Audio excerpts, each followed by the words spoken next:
It's good to welcome Logan Stone on this podcast. He is a young, talented musician based in Sydney, Australia, if I get that correctly. That's it. That's it. Thank All you for right. having me. Yeah, welcome to the show. Thank you. Okay, so I know you from a mutual friend of ours, Ari, based in LA, also a Yes. great musician. Yes. So how did Ari's the you come to goat. know her? How did you come to know her? Um, I found Ariel through another musician friend of ours, Cameron Sanderson, who um he released a song with her. I believe it was like 2020. So Hmm. um I'll set the scene. It's like 2020, like everyone's in lockdown. I'm still in high school. I'm just like in my bedroom, I'm bored. And so I'm just like looking up all these musicians and like kind of just, yeah, getting familiar with like kind of the independent scene online. And so, yeah, I found Cameron and then he did a song with Ariel and I really liked the song. And then I started checking out Ari's music and I think this was the first song she released after her first EP, Get a Clue. So I went back and I listened to that EP and I was like, this is really cool. I like this EP. And then yeah, just like followed her and then we've just been like chatting kind of ever since then. And then I've just been following her releases ever since. Awesome. Yeah. So are you guys planning to do a musical collaboration together at some point? We actually have my second single release. I was lucky enough to I was in LA Hmm. actually. This was would have been December of 2022. Okay. I um I just thought I was like 1 year out of high school and this was when I had just made the decision to do music. So I spent kind of the entire year just writing and then I was a musician who I really enjoy and is like huge inspiration to me. His name is Brakens. He was doing his first, oh not his first, I believe his first headline tour actually. But he was like notorious for like n known for like not flying anywhere. So I was like, well, he's not gonna come here, so I'll head over there. And obviously, I was like, talking to Ari, and I was like, I shot her a message. I said, hey, I'd love to finally meet and get coffee. Um, and then I said, oh, actually, if you're down for it, I would love to do a session with you. And then, yeah, and then we wrote Jet Lag during my trip. We spent a day in the studio, and yeah, That's it was really wonderful. sick. Yeah, I had a chance to listen to that song, so as your releases so far on Spotify. I enjoyed quite a Yes. bit. Yes. Thank you. Yeah, so Yeah, tell me more about the inspiration behind the Jet Lag song. I I kind of went into the session. Um, I had only written like the first line of the song, which is like woke up with my head in the clouds. I kind of showed that to Ariel and Blake, Ari's partner and the producer, and they were like, okay.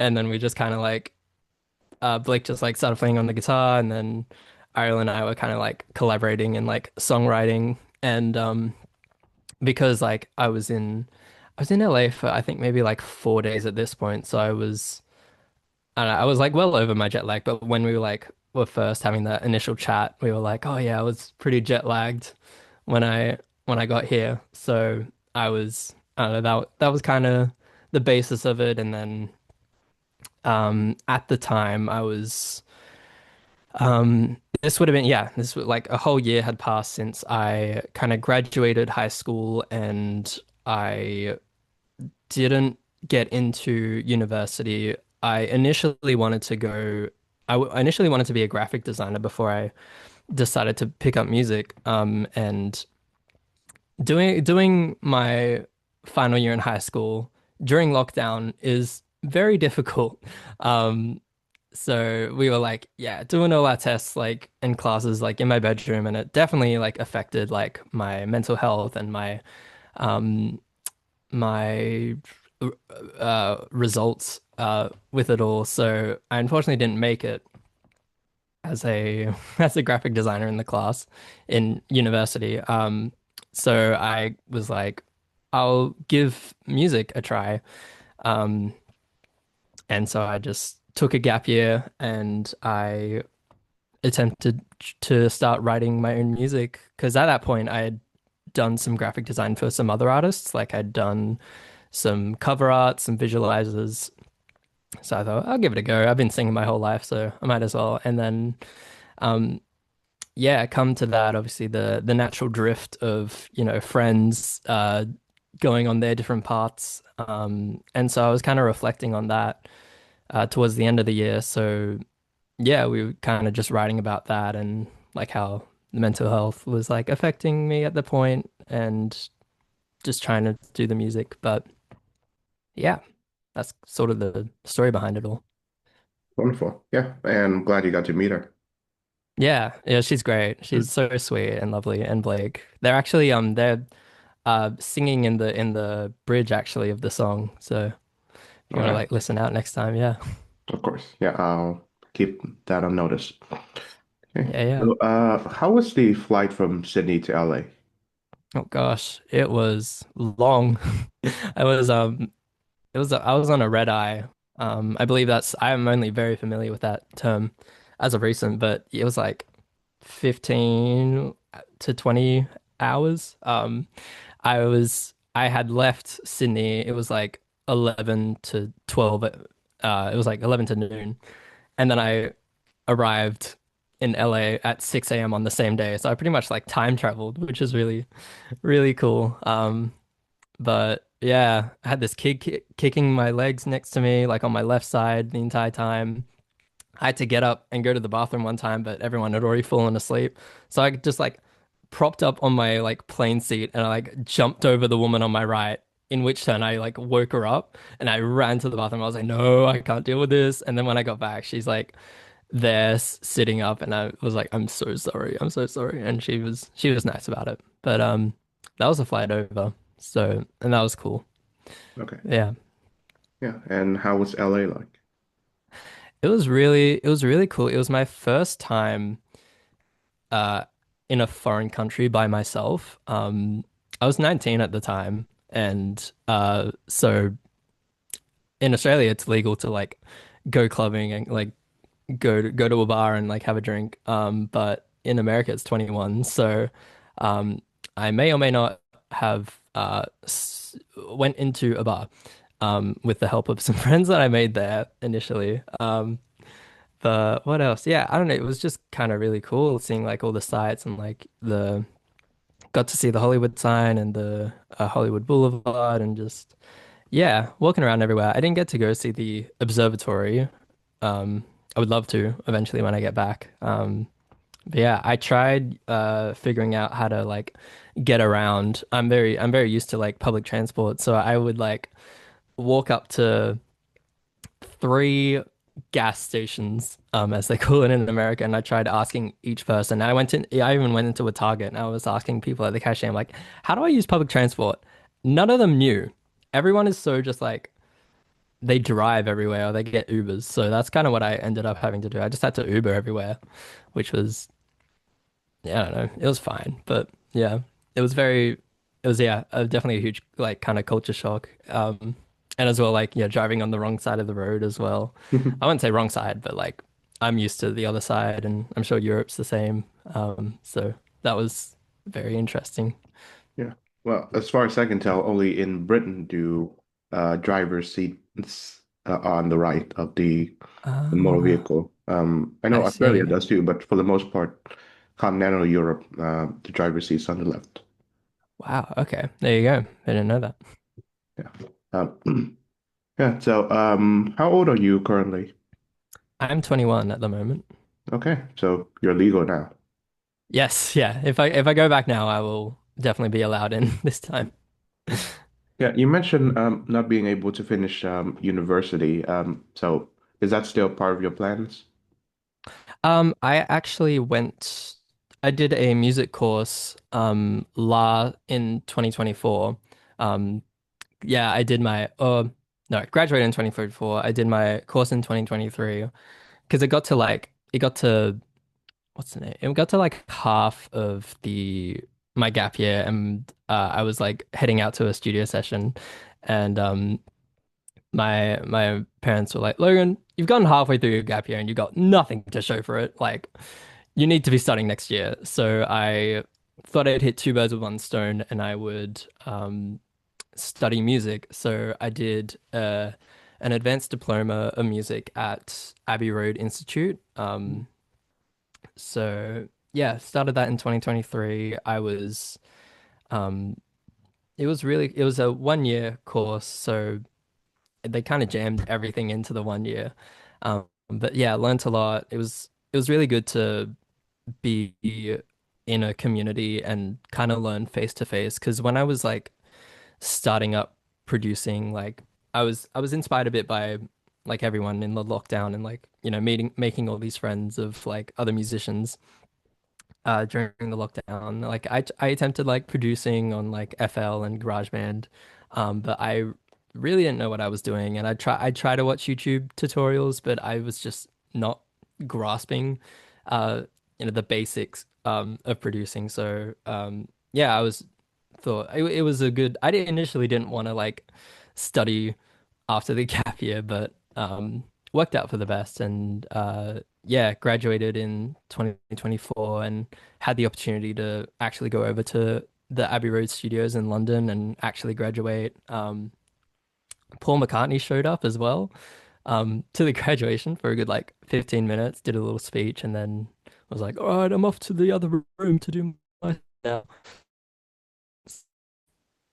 That was that was pretty cool. And yeah, we were studying in a studio called Studio 301 in Sydney, which was the largest independent studio in Australia at the time, um, which is now unfortunately closed down. But yeah, it was great to be within like the industry while studying it. Like there would be so many um, musicians that would come in at the time to do their own sessions. Like we had Mike Shinoda from Linkin Park come in, and um, a lot of like different actors and musicians. So it was kind of like I'd be starstruck every time I'd finish class and, you know, head over to the studio. So it was pretty interesting, but yeah, really cool.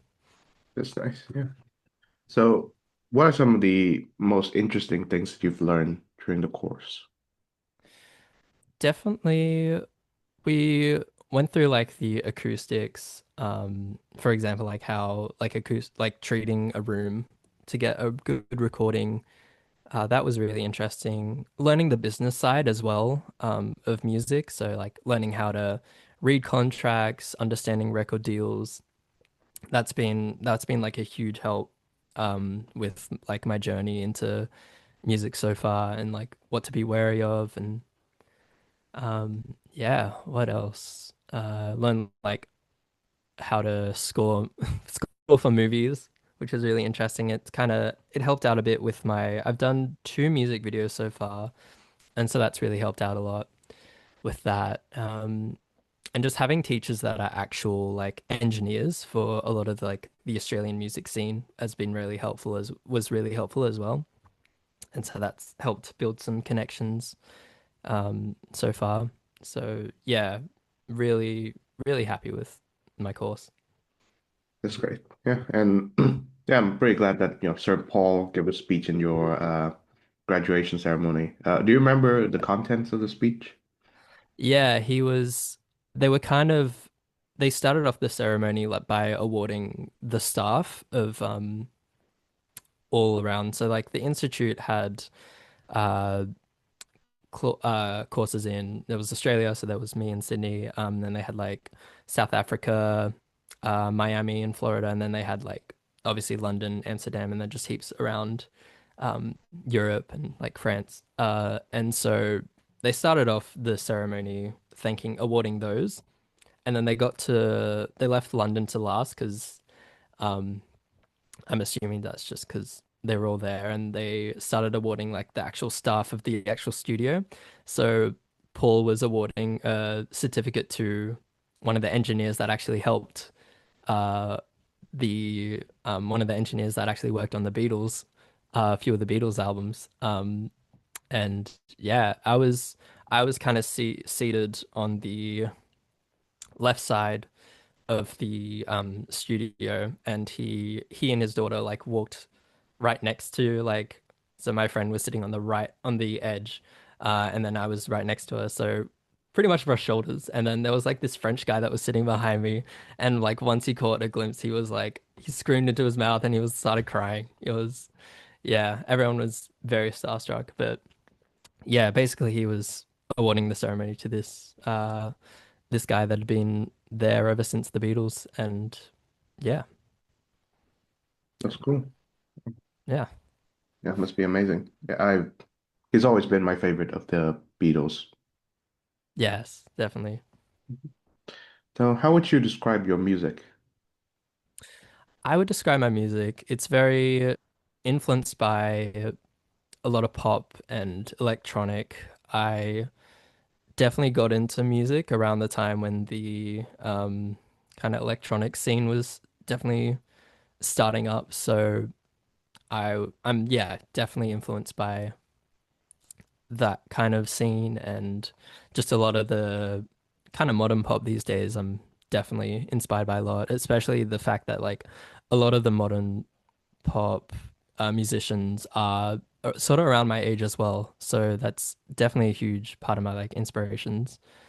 Um, and yeah, I in terms of like the writing, I definitely try to touch on subjects in my life that are difficult in normal conversations, I would say. So that's it definitely provides me an outlet for sure. Okay. Yeah. So, tell me about these subjects that feature in your songwriting. Yeah, so I've released three songs so far. So the first one was kind of written about uh my how I kind of fall very easily for people. It's called Love at First Sight, and it was written about this person that I saw kind of just wandering the street. Um, and and then just like imagining my life with them.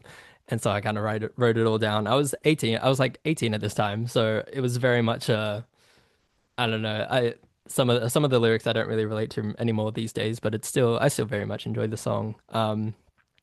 Fun fact, she has heard the song now and she enjoys it, but I don't know if she knows it's about her. And then yeah, Jet Lag, the second song, definitely touches on like my mental health and uh coming to coming to terms with like the choice I've made in life and of like doing music and everything. Um, and then I just recently released a song about 3 weeks ago, called Moving Away, and that was about a friend of mine who kind of moved away in terms of like they moved cities, but they also like moved away in terms of like friendships. There was kind of a bit of like romantic interest going on there, but it was kind of right place, wrong time. Um, and like they liked me while I was interested in someone else, and then I wasn't getting that back from the person I liked, so I liked them, and then but they had already moved on, and then yeah, so I kind of wrote the song about that whole scenario. So yeah, a lot of overall, definitely just a lot of like relationship topics and mental health and just yeah, sort of my life. Gotcha. So, what's your relationship status like now? Single. Yeah, I don't know, not a lot going on, unfortunately, but it's okay. I just focus on music at the moment.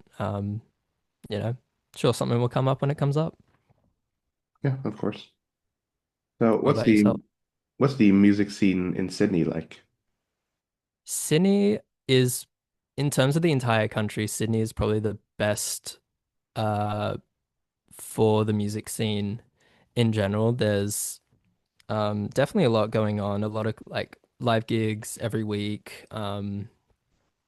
And there's yeah, just a lot of like really creative and talented artists live here and a lot of studios and producers, as compared to say a lot of the like east side is where like even like main touring people only tour the east side because that's kind of where the scene is. Unfortunately for like more so like the rest of the country, it's very, I don't know, how do I describe it? It's unfortunately not a lot going on. There is definitely like artists there, but they're definitely struggling a lot. Like I know a lot of, I've got a few friends from like Adelaide and Perth, which is more like the middle and the western part of the country. They definitely like travel down to Sydney and like sometimes even move here for music because there's just more opportunities here. Melbourne is kind of starting to take over a bit um, in terms of like music scene and popularity. Um, but yeah, there's definitely a scene here if you look for it. But it's nowhere near like as huge of market as say America or Europe, for example. Of course. Yeah, I had a chance to visit the city of Sydney. Must be 9 years ago at this point. Uh, Yeah. so I was a teenager then. I spent a week there, and yeah, I was quite impressed. Yeah, the one thing I remember the most is the fact that you use ferries to travel everywhere. It's basically like a public transport to you. Yeah, yeah, we got here. Yeah, Sydney has like a huge public transport system. We've got yeah, buses, trains, ferries. We just recently introduced the metro, which is pretty much like the subway in like most of Europe and like New York. I've heard it's been compared to. Um and then I've heard, yeah, there's not quite a lot like that around the rest of the country. It's all kind of just standard buses and trains. But yeah, no, the ferry's really fun. I All enjoyed a right. lot. Yeah. Um, so tell me more about the production behind the Moving Away song, your latest release. Yeah, I was in the studio with two of my friends, Andy Fong, who goes under the stage name Kawa, and then my friend Gabriel. We got in the studio and this was during a writing camp, and I was the artist um, I was, for this session, and we kind of just started playing what I was listening to at the time, and it was very much a lot of like hyperpop. Um, so we were kind of just listening to like a playlist, my playlist of that.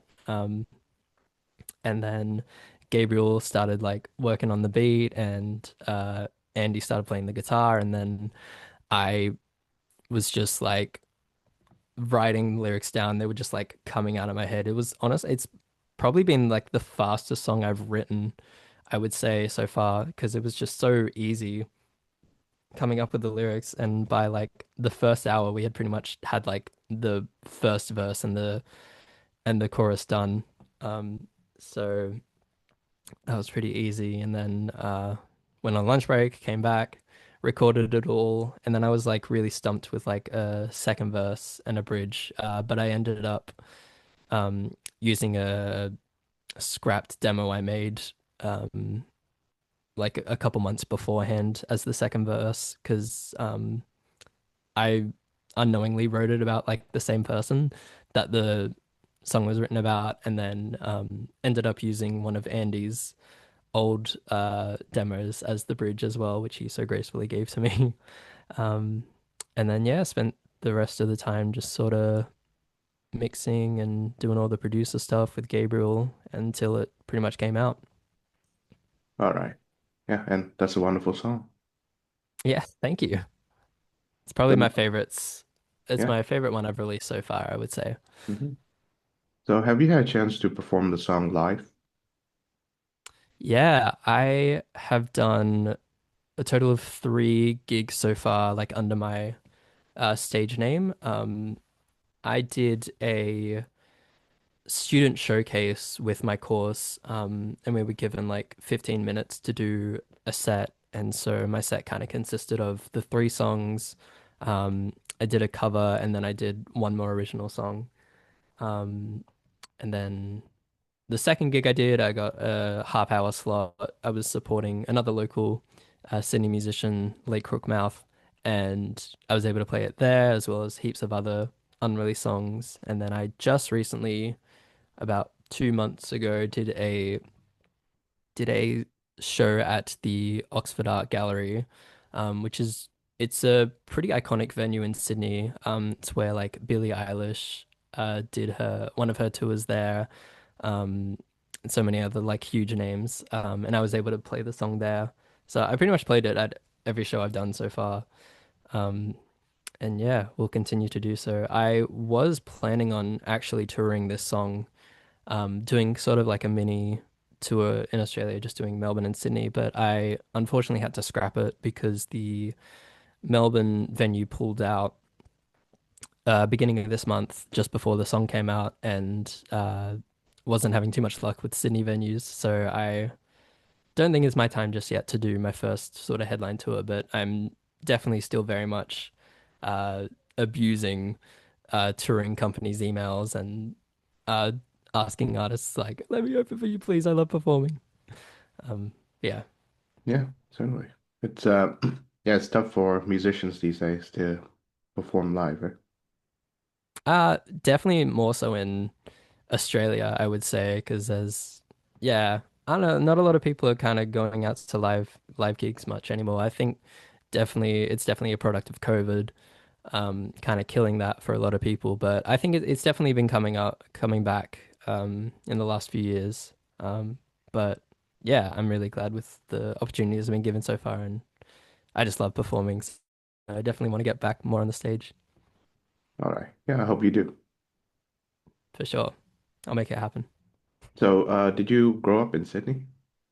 I did. I was my whole kind of living, uh, my whole life. I was, yeah, definitely. I was born in Sydney, lived here for about 6 months. I moved to Japan, lived there for 3 years. We lived in Nagoya, which is about an hour south of Tokyo. And then by the time I was three, my brother had just been born, so we moved back down to Australia, but we lived in Brisbane for about a year, and then we moved back down to Sydney when I was five, and then we've just kind of been all around Sydney. We've been, yeah, constantly moving around the city, like in the inner west and in the eastern suburbs, and yeah. Oh, wow. Yeah. So, tell me about the Japan experience. I don't remember a lot because I was three, but using what my parents have told me and using the camcorder footage that was filmed, I was uh supposedly very fluent. Apparently my mum would make me direct the taxi drivers how to get home at the age of like two, because I was just so fluent. I don't even know how I did that. There's a We were, yeah, living in an apartment. I remember that. A lot of like robotics. I remember around Japan at the time, there were definitely a lot of like expos that my mum would take me to, which I have kind of like fond memories of. Um, Experienced snow, which we don't get here in Australia. Um, what else? What else? There was a video of me actually only a couple months old, um, in a conference room in my dad's work. My dad used to work for the Hilton Hotel there, and I was just in this room singing Pharaoh Jaka to a bunch of Japanese women. So I think that's kind of where my love of singing started, I would say. My grandfather would just like was filming, so it was very funny to look back on. Okay. So, you can speak Japanese and French before you reached your teens, then. Um, I I think I learnt Pharaoh Jaka from the Wiggles, which is they're very known worldwide, which I didn't know that until like, oh, when I was like maybe like 14, 15. I only thought it was Australia only. But yeah, I think I learned that song there. I lost the ability to speak Japanese when I left and kind of moved back to Australia, but I did study it in high school. In I think year eight, I studied it, and I was gonna do it for my like final year of high school, but I dropped out because I was doing it externally. It wasn't offered within the school.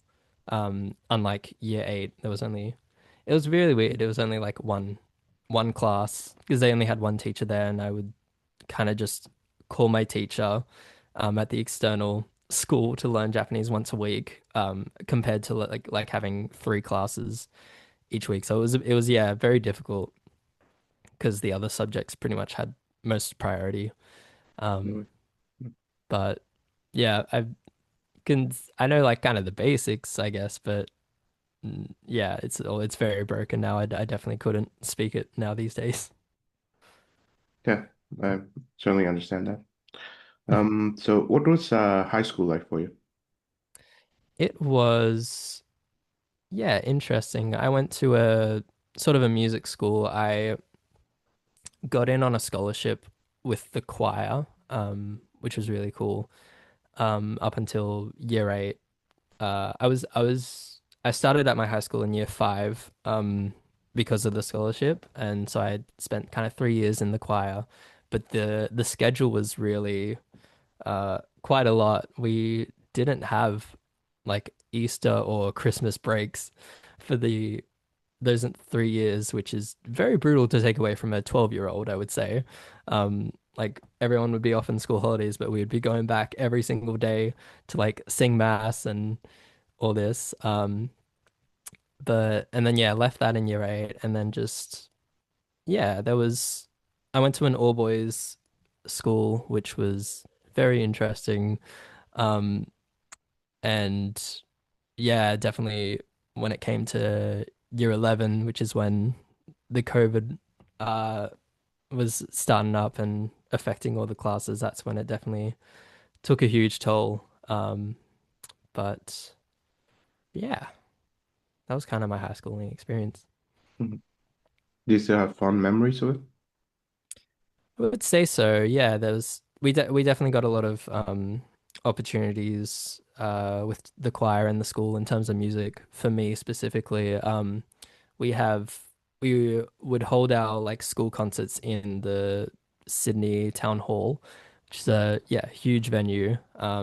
I had the ability to sing the backing chorus on The Voice Australia for one of the contestants.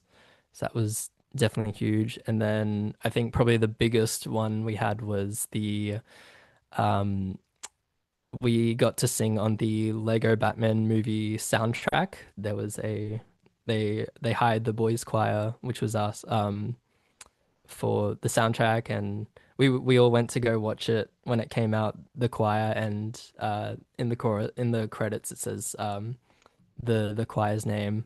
Not I was a bit upset they didn't say each individual one of us, but maybe I'll get my name in some movie credits one day, I would say. Let's see. So it's being featured in movie soundtrack, something that you're interested in? Um, I wouldn't be opposed. I guess it's not really something I'm looking for, but yeah, I guess coming back to the whole graphic design thing, I definitely saw myself sort of just like animating or like working in like a film studio before music. So I still think that's definitely one thing I would love to pick up back again one day. Yeah, I would love to have my name in like the credits of a movie, whether that be through music or um, part of the artist sort of scene. Would definitely love that. Yeah. I see. Yeah. So how does your interest in animation begin? I grew up a lot watching um, the like storytime animators like on YouTube, like the sort of 2D stuff.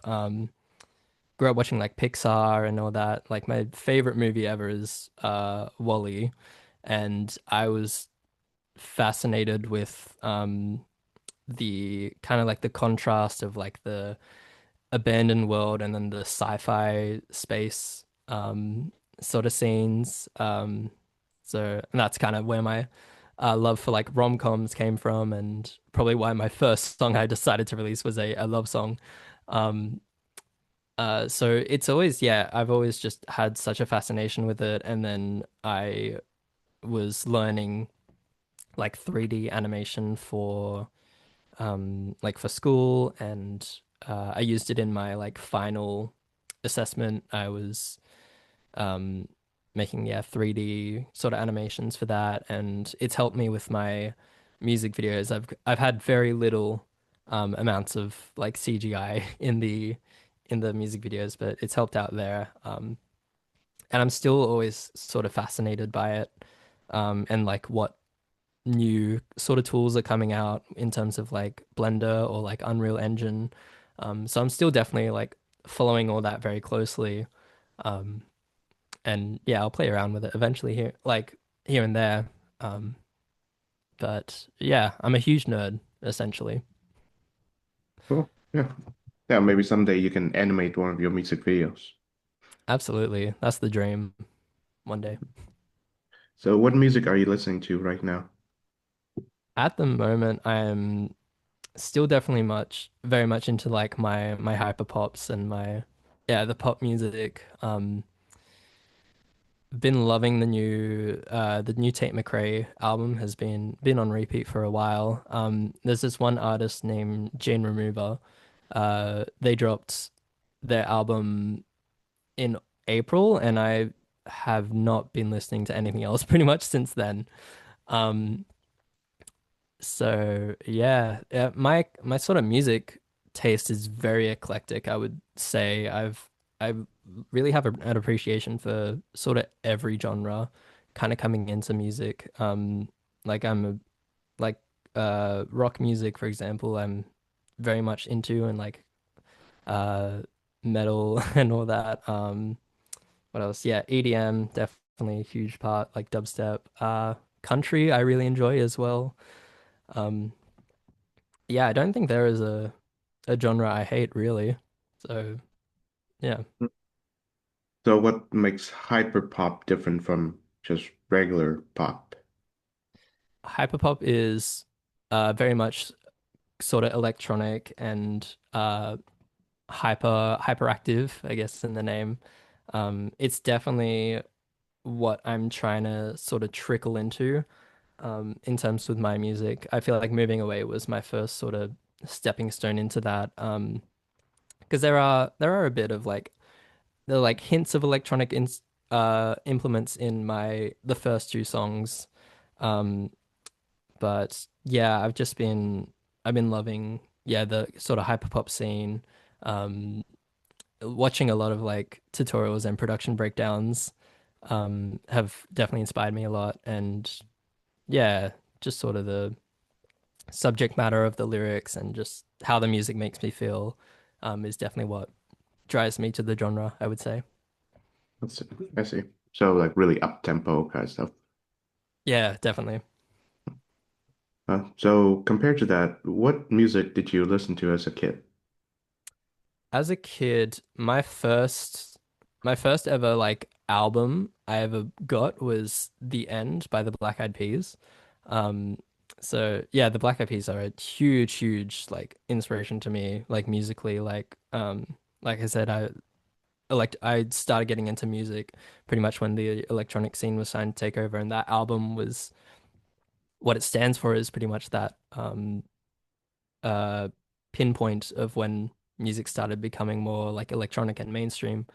Um uh so The End, Energy Never Dies is what I started, like, yeah, the first album I started listening to. So it was a lot of that.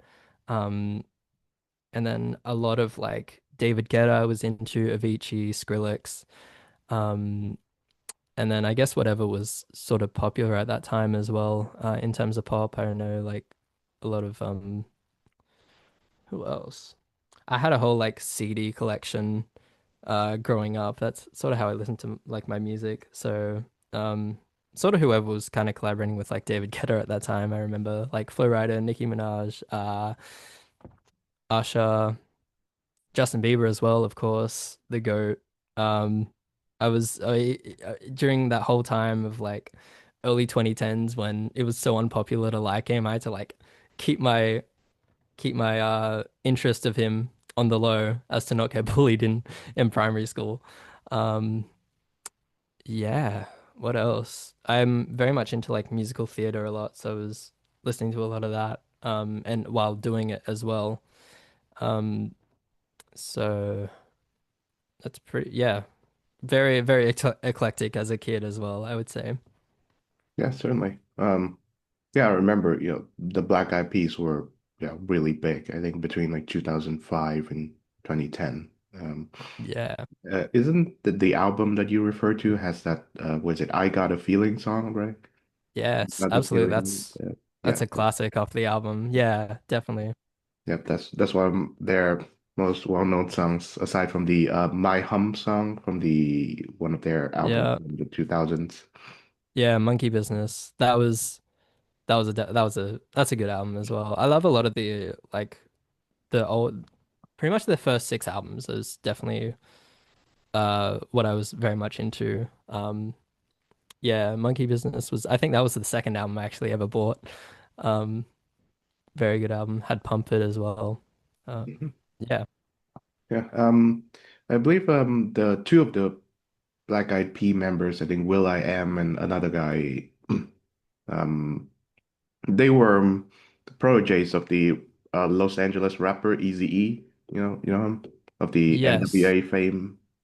Yeah, Apple D App I think you're referring to. Yeah, yeah, one of the guy members. But yeah, Will I Am Yes. and that guy. But yeah, they're Yeah. proteges of Eazy-E. Yes, the OG Black Eyed Peas. Yeah, which is quite something. I believe they are still doing music now. Mm. As a male trio, right? Fergie's no longer in it. Yeah, Fergie left after the beginning to do her own. She did like the Duchess 2, I believe. And then she started a family. So yeah, and then Black Eyed Peas have sort of been more on their sort of Latin sort of arc.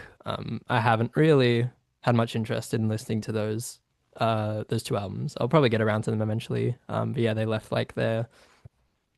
Interscope to go join Sony, which I think is a lot more Latin centric. So, and then they're touring a lot of like Europe at the moment. Um, so I would definitely love to like catch them at a show eventually. I hope they make it down here, or if I'm somewhere at the same time as them. Yeah. They're definitely one of the artists I've yet to see live, but is definitely on my bucket list. Mhm. Yeah, and the kind of music that, the kind of pop music that was popular around 2010 and 2013 was strangely enough nostalgic to me at this point in Mm. time, even though, back then I didn't care much about it. Because Yeah. I hear these songs that are, played around so many times, that was it David Guetta, Titanium, or the Oh yeah. Avicii's Classic Wake Me Up or whatnot. Yeah. for sure. I mean, whenever I listen to those songs, I think back about my days in, I think, middle to high school. Yeah, absolutely. I recently watched Avicii's documentary as well, actually. It was just so inspiring, so heart-wrenching. Yeah. RIP. I wish he was still around. But yeah, he's definitely like left a huge mark on sort of the scene. And yeah, I know a lot of like musicians sort of try and tap into that nowadays, like the whole nostalgic thing. I don't know if I would uh classify my music as nostalgic. Maybe I would love to sort of tap into that eventually, knowingly, I guess, down the line. But yeah, I definitely love the whole nostalgic sort of music these days. Certainly. Okay. And finally, Logan, what does music mean to you? Oh, here we go. It's the big one. Gosh, it's literally just like it's as cliche it is definitely like my life. It's always been around me from such a young age. It's like it's my main form of like communication these days. Like it's the way I make most of my connections. It's um why I'm like still here, why I get out of bed each day. Um yeah, my strongest passion. I feel like it's definitely the purpose, like why I'm here, like on this earth. It's just like it allows me to just like put out my purest and rawest expression of myself, and like yeah, my love for it is just unlike anything else. Um, so yeah, I could talk for hours about this. Like yeah, like I said, I've had the love of it ever since I could open my mouth and sing at that at that conference when I was like a few months old. And it's yeah, being in the choir, it's been able to take me to places like LA and London. Um, and yeah, just having other like people have like the same interest, and being able to be surrounded by that is an amazing feeling. And yeah, I definitely really want to just like express that through my music, and hopefully people feel the same, feel like how I feel, I guess. I'm definitely trying to make connections with my music, um, and connect with people with it. All right. Yeah, I think that's a wonderful note to end on. Thank you very much, Yeah. Logan Stone, for joining the show. All right. Thank you so much.